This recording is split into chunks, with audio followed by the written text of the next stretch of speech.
OBC आणि अनुसूचित या विमुक्त जातीच्या शिष्टमंडळाबरोबर आज बैठक होती।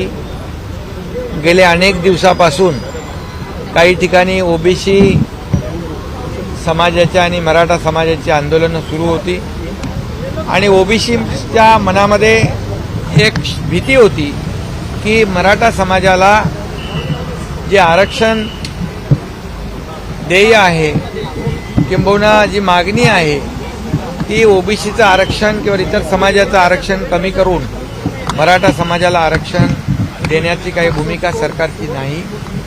मराठा समाजाला आरक्षण देताना इतर समाजावर कुठल्याही अन्याय होणार नाही, त्यांचं आरक्षण कमी होणार नाही, ही भूमिका पहिल्यापासूनची आहे। जेव्हा अगोदर देवेंद्र फडणवीसजी मुख्यमंत्री होते त्याही वेळेस मराठा समाजाला आरक्षण दिलं, त्यावेळेस देखील ओबीसी समाजाच्या मनामध्ये अशा प्रकारची भीती होती, शंका होत्या, परंतु त्याही वेळेस आम्ही सरकारची भूमिका जाहीर केली होती। मराठा समाजाला आरक्षण देताना इतर समाजाचं आरक्षण कमी होणार नाही। आजही तीच भूमिका आमची आहे। मराठा समाजाचं जे रद्द झालेलं आरक्षण आहे ते मिळवून देण्यासाठी सरकार कटिबद्ध आहे, परंतु ते देत असताना त्यावर कामही सुरू झालेलं आहे।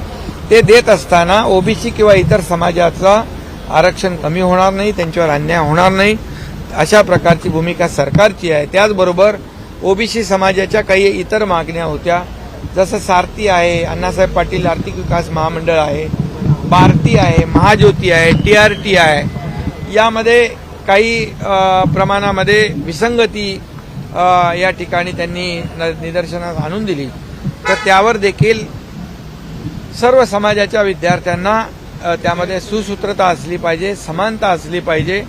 परदेशी शिक्षण घेणाऱ्या विद्यार्थ्यांसाठी शिष्यवृत्ती, त्याचबरोबर जे व्याजाचा परतावा म्हणजे लोन फ्री इंटरेस्ट या बाबतीत देखील चर्चा झाली, हॉस्टेलच्या बाबतीमध्ये चर्चा झाली, अशा अनेक विषयांवर आजच्या बैठकीमध्ये सकारात्मक चर्चा झालेली आहे आणि ओबीसी समाजाला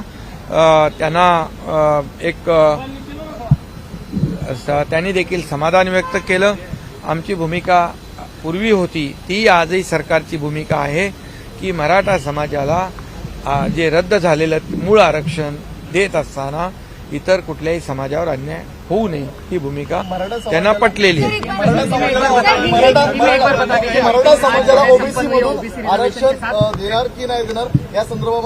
या संदर्भामध्ये चर्चा झाली, त्यांना आम्ही स्पष्ट सांगितलं की जे पूर्वीची जी भूमिका मराठा समाजाच्या बाबतीमध्ये सरकारची होती ती आजही आहे।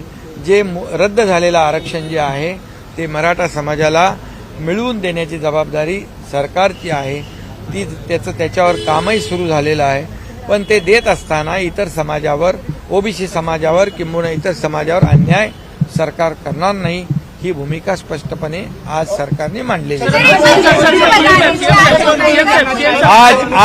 आज ओबीसी समाज के जो प्रतिनिधि थे उनकी बैठक हुई है, उसमें